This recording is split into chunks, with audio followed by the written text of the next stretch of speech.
Why is it so hard for people with ADHD to actually do the things that they want to do? Here are 5 reasons why. So the first reason is the fear that you won't have enough time. People with ADHD have a very complicated relationship with time. It's very hard for our brains to accurately assess how long something is going to take, and it's very easy for us to get sucked into something because of time blindness and then not really recognize how much time is passing, and a lot of people have experienced consequences of that happening. And so because of that, a lot of people with ADHD get trapped into waiting mode, where if there is something that they have to do later, it will be very, very challenging to initiate anything in the meantime because your brain is so fixated on not missing the thing that's happening later. The second part is that for most people with ADHD, being interrupted is really painful. It is frustrating to be interrupted once you've gotten going. It is really hard to get back into things. And so for a lot of people, if there is even a possibility that you could be interrupted, your brain is probably going to resist doing that task. Reason number 2 is that you might be trying to do something that you intellectually know that you enjoy doing, but the dopamine has run out. And the dopamine could have run out for a couple of reasons. It could just be that this thing is no longer novel and it doesn't tickle your fancy anymore. Or it could be something that you used to be really good at, but now you're out of practice and you know that probably engaging in that task today will be a little bit painful. And it will be painful because the feeling that you want to have in engaging in that process is probably not going to be the feeling you actually have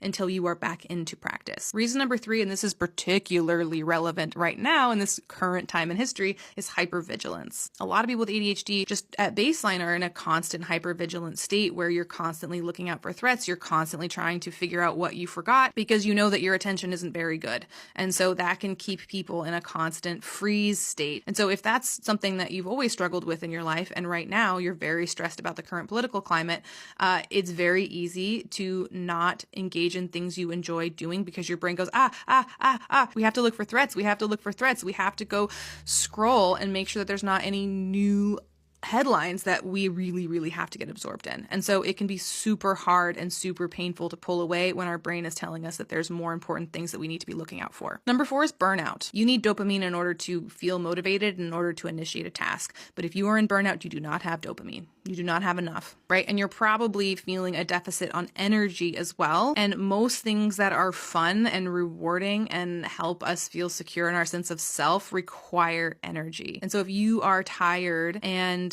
your brain is not totally sure that the task you're going to initiate that's going to require more energy is actually going to provide you with dopamine, that math ain't mathin'. And number 5 is that a lot of people with ADHD, whether they realize it or not, their expectation is that their brain is going to function like a neurotypical brain. What I mean by that is that there is this thought process that if we engage in something fun, that should be our thing and we should always engage in it moving forward. So for example, let's say that you decide to draw and you're very pleased with your drawing. Your brain instantly goes, I'm going to be an artist and I'm going to draw every day forever. And the problem is that when we go, okay, I used to draw before and I'd like to draw again, our brain is now thinking, okay, I'm not just going to draw today for this 20 minutes that I have. Our brain goes, I need to draw forever in perpetuity because I need to get back into being an artist. And that feels like a lot of work, doesn't it?